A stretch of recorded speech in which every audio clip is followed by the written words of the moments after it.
Hey guys, this is your host Thomas Tyree here from On the Hot Podcast. Today, this will be episode 219 for you guys today.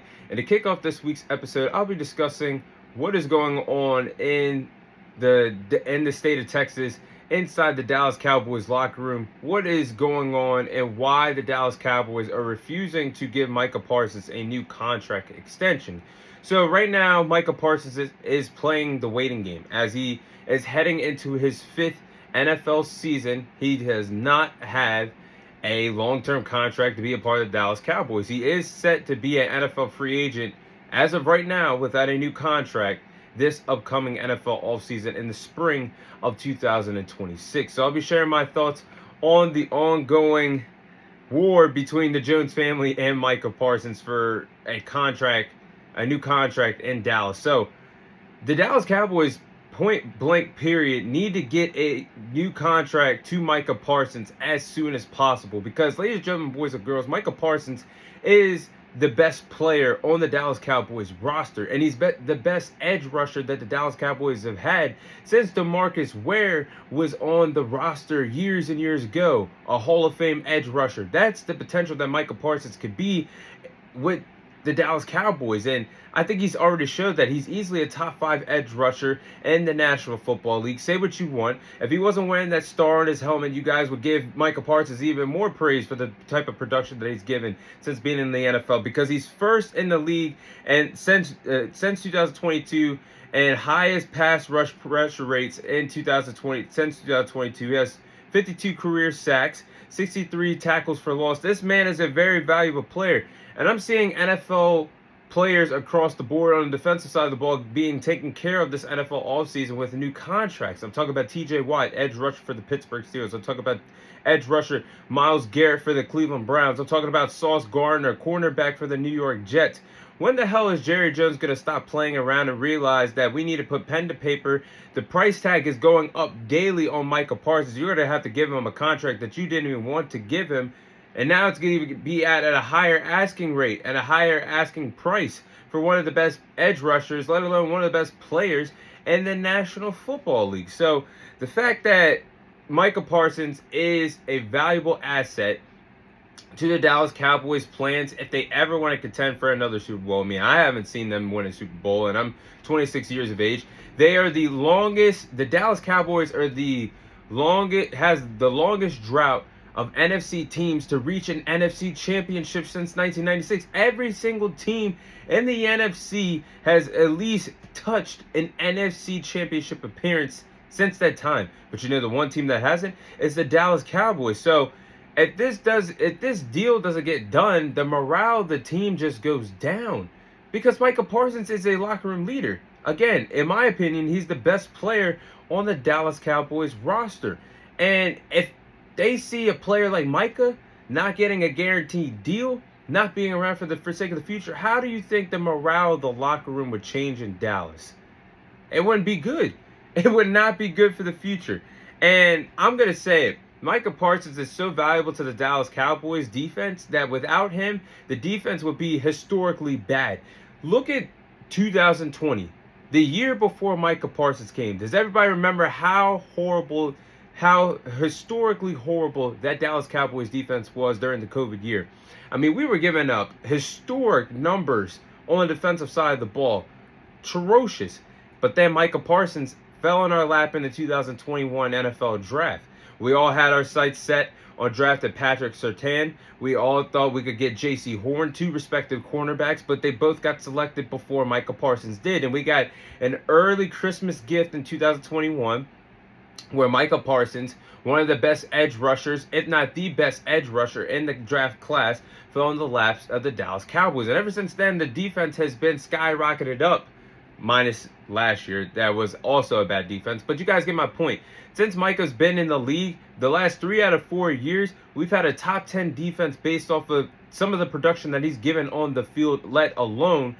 So I feel like even though he missed 4 games with a high ankle sprain last year, I believe he was on the IR. He was on the IR list and missed 4 games. But you can see the big turnaround that the Dallas Cowboys had on the defensive side of the ball once he came back. Even though it was an awful year with the play calling of Mike Zimmer on the sidelines as our defensive coordinator, You could see in the final stretch of games, this Dallas Cowboys team did a whole 180 on the defensive side of the ball. They got better. They played more sound. They were getting to their spots. They played with more confidence.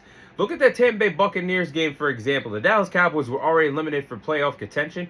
They gave it to the Tampa Bay Buccaneers, a high-power offense with Baker Mayfield, Mike Evans, and etc.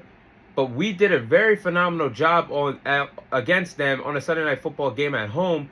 And we started to play with more confidence when Micah Parsons got back on the field. We surrendered way less points per game. We were hanging in there with teams like the Cincinnati Bengals that had high-power offenses based off of the defensive production alone because number 11 was on the football field for the Dallas Cowboys. So I got to say, we got to get this done sooner rather than later. You can tell the players want this deal done for Micah Parsons because they want this guy around for sake of the future in this Dallas Cowboys locker. I'm talking about players like Dak Prescott's going to advocate for him if this deal isn't done.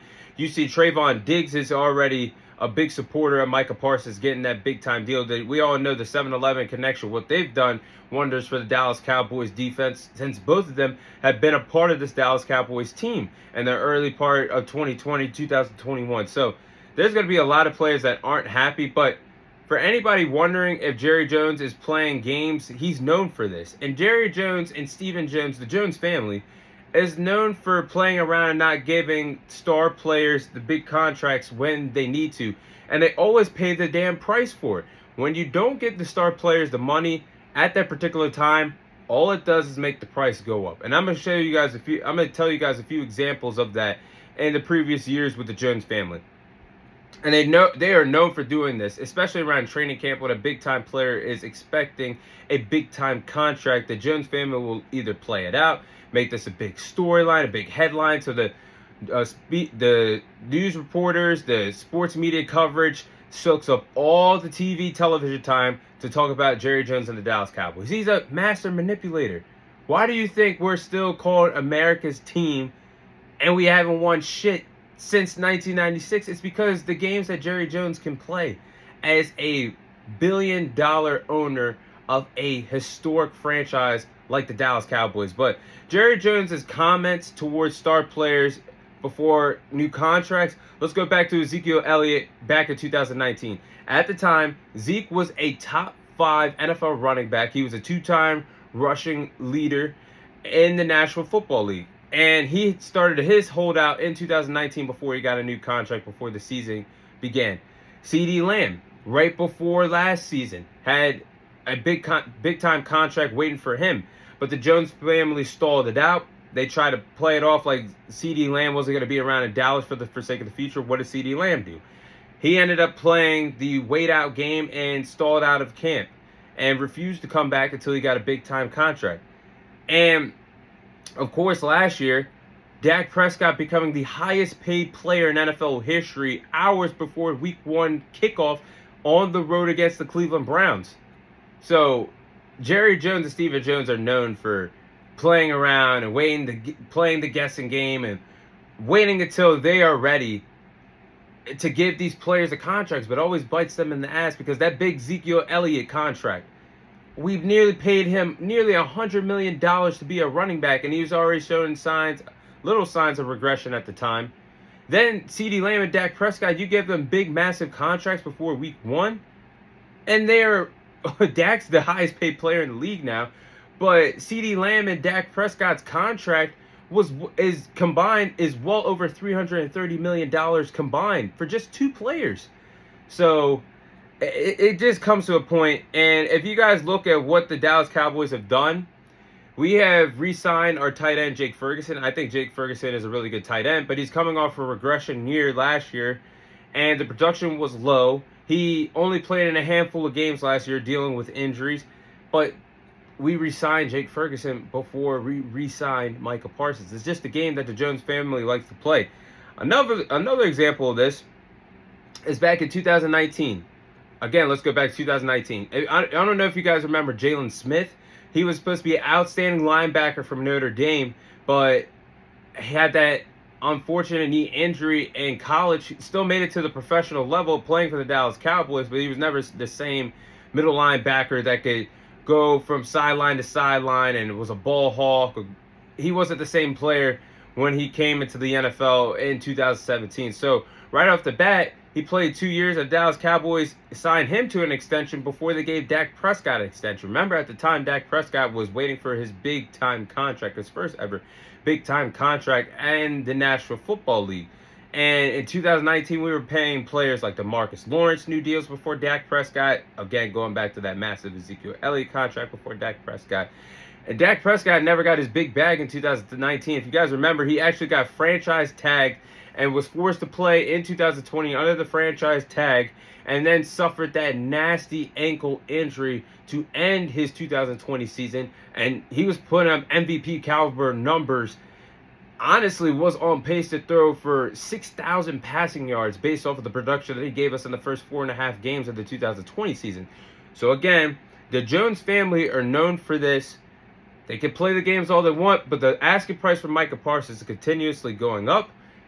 You're going to pay the price for it because you're going to have to give Micah Parsons that contract. And if I were the Jones family, I would definitely get this contract done before week 1, because after that, Micah Parsons could be on track to having his best season of his NFL career, knowing that he has a chip on his shoulder, knowing it's a contract year. And if the Jones family ain't going to pay me, 31 other teams around the National Football League will be willing to pay me that money that I'm looking for. So I think the Dallas Cowboys desperately need to get this done as soon as possible. Again, Micah Parsons, in my opinion, is the best player on the Dallas Cowboys roster. Those are my thoughts on Micah Parsons still not getting a new contract extension in the National Football League.